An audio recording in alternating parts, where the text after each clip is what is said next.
ಒಂದು ವಿಶೇಷವಾಗಿ ಬಿಡದಿ ಹೋರಾಟದ ಬಗ್ಗೆ ಹಲವಾರು 520 ದಿನಗಳಿಂದ ಏನು ಹೋರಾಟ ನಡೀತಾ ಇದೆ. ಆ ಹೋರಾಟದಲ್ಲಿ ಇವರು ಸರ್ಕಾರದವರು ಬರೀ ಸುಳ್ಳು ಹೇಳ್ಕೊಂಡು ಹೊರಟಿದ್ದಾರೆ ಅಂತಕ್ಕಂಥ ಭಾವನೆನ ಮೂಡಿಸ್ಲಿಕ್ಕೆ ಹೊರಟಿದ್ದಾರೆ. ಅದು ಫಲವತ್ತಾದ ಭೂಮಿ ಅಲ್ಲ ಅಂತಕ್ಕಂಥದ್ದು ಒಂದು ಕಡೆ ಅವರು ಪ್ರತಿಪಾದನೆ ಮಾಡಲಿಕ್ಕೆ ಹೊರಟಿರ್ತಕ್ಕಂಥದ್ದು. ನಂತರ ಅವ್ರ ರೈತರು ಯಾರೂ ಇಲ್ಲ ಅಲ್ಲಿ ಅಂತಕ್ಕಂಥದ್ದು ಏನು ಇವರ ಒಂದು ಜನಗಳಿಗೆ ದಿಕ್ಕು ತಪ್ಪಿಸ್ತಕ್ಕಂಥ ಕೆಲಸವನ್ನು ಏನು ಮಾಡ್ತಾಯಿದ್ದಾರೆ. ಇವತ್ತು ಪಾರದರ್ಶಕವಾಗಿ ಸುಮಾರು ಅಲ್ಲಿರ್ತಕ್ಕಂಥ ರೈತರನ್ನೇ ವಿತ್ ಅವರ ಆಧಾರ್ ಕಾರ್ಡು ಅವರ ಒಂದು ಪಾಣಿ ಸಮೇತ ಅಲ್ಲಿ ರೈತರು ಬರ್ತಾರೆ. ಇದನ್ನು ಬಂದು ಗಂಭೀರವಾಗಿ ಸರ್ಕಾರ ಅಲ್ಲಿ ಬಂದು ನೋಡಿ ಹಾಗಾದರೂ ಕೂಡ ಈ ಒಂದು ಯೋಜನೆಯನ್ನು ಕೈ ಬಿಡೋಂಥ ಕೆಲಸ ಮಾಡಬೇಕು ಅಂತಕ್ಕಂಥದ್ದು ನಮ್ಮ ಒತ್ತಾಯ ಇದೆ. ಸರ್, ನೈಸ್ ವಿಚಾರ ಸಂಬಂಧಪಟ್ಟಂತೆ ಕುಮಾರಸ್ವಾಮಿ ಹೇಳಿಕೆ, ಆ ಒಂದು ಹೇಳಿಕೆ ವಿಚಾರ ಸಂಬಂಧಪಟ್ಟಂತೆ ಸಾರ್ವಜನಿಕರೇ ನೈಸ್ ವಿಚಾರ ಸಂಬಂಧಪಟ್ಟಂತೆ ಹೋಗಿ ಪ್ರತಿಭಟನೆ ಮಾಡ್ತಾರೆ.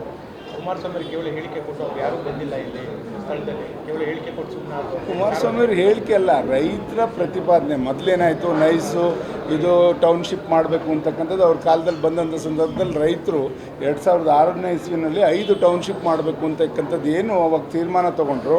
ಇದನ್ನು ಏಕೆ ಅಂದರೆ ಬೆಂಗಳೂರು ವಿಸ್ತಾರವಾಗಿ ಬೆಳೀತಾ ಇದೆ, ಅದರಿಂದ ಇದನ್ನು ಇನ್ನೂ ಕೂಡ ಬೇರೆ ಬೇರೆ ಕಡೆ ನಾವು ಸ್ಥಳಾಂತರಿಸಿದ್ರೆ ಇಲ್ಲಿಯ ಒಂದು ಜಂಜಾಟ ಕಡಿಮೆ ಆಗ್ತದೆ ಅಂತಕ್ಕಂಥ ಒಂದು ಒತ್ತಾಯದಲ್ಲಿ ಅದನ್ನೇನು ಮಾಡಲಿಕ್ಕೆ ಹೊರಟರು. ಆವಾಗ ರೈತರ ವಿರೋಧ ಬಂತು. ಅಲ್ಲಿ ಬಂದಂಥ ಸಂದರ್ಭದಲ್ಲಿ ಅದನ್ನು ಕೈ ಬಿಟ್ಟರು. ಅವತ್ತೇ ಕೈ ಬಿಟ್ಟರು ಅವರು 20 ವರ್ಷದ ಹಿಂದೆ. ಅದನ್ನು ಇವರು ಇವಾಗ 1 ವರ್ಷದಿಂದ ಇವ್ರ ಕೈಗೆ ಎತ್ಕೊಳ್ಳಿಕ್ಕೆ ಏನು ಕಾರಣ?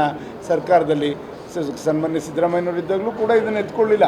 ಯಾಕೆ ಸನ್ಮಾನ್ಯ ಡಿ ಕೆ ಶಿವಕುಮಾರ್ ಇದಕ್ಕೆ ಎಷ್ಟೊಂದು ಒತ್ತು ಕೊಡ್ತಾ ಇದ್ದಾರೆ ನಮ್ಮೆಲ್ಲರಿಗೂ ಕೂಡ ಅರ್ಥ ಆಗ್ತಾಯಿಲ್ಲ.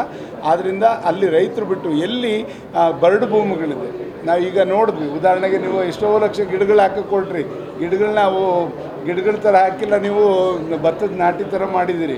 ಹಾಗಾಗಿ ಒಂದು ಗಿಡನೂ ಕೂಡ ಅಲ್ಲಿರ್ತಕ್ಕಂಥದ್ದು ಇವತ್ತು ಉದಾಹರಣೆನೂ ಕೂಡ ಸಿಗದಂಗೆ 1 ತಿಂಗಳಲ್ಲಿ ನಾವು ನೋಡ್ತಾ ಇದ್ದೀವಿ. ಅದರಿಂದ ಅಂಥ ಭೂಮಿಗಳನ್ನ ಉಪಯೋಗಿಸ್ಕೊಂಡು ಇವರು ಅಲ್ಲಿ ನೀವು ಇದು ಟೌನ್ಶಿಪ್ ಮಾಡೋದ್ರಲ್ಲಿ ಅರ್ಥ ಇದೆ.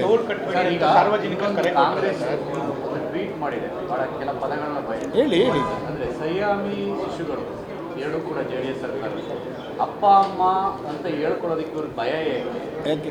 ನಾವು ಆಯಿತು ಅವ್ರು ಹೇಳಿದ್ರ ಪ್ರಕಾರ ನಮ್ಮ ಕೂಸು ಅಂತ ಏನು ಹೇಳ್ತಾ ಇದ್ದಾರಲ್ಲ, ನಾವು ಹುಟ್ಟಿಸಿದ ಕೂಸು ಇವ್ರು ಯಾಕೆ ಬೆಳೆಸೋಕ್ಕೆ ಹೋಗ್ತಾ ಇದ್ದಾರೆ?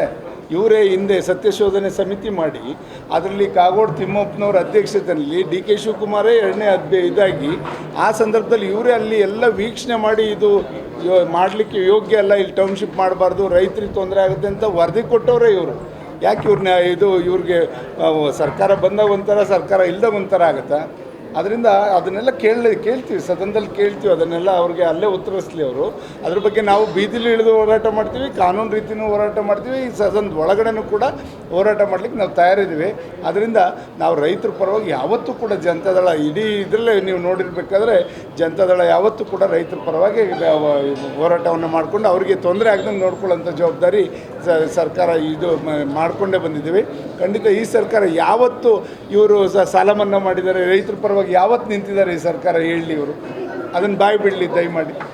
ಖಂಡಿತ ಇವತ್ತು ಅಲ್ಲಿರ್ತಕ್ಕಂಥ ರೈತರೇ ಇವತ್ತು ಬಂದು ಅಲ್ಲಿ ಪ್ರತಿಭಟನೆ ಮಾಡೋವಂಥದ್ದಾಗ್ತದೆ.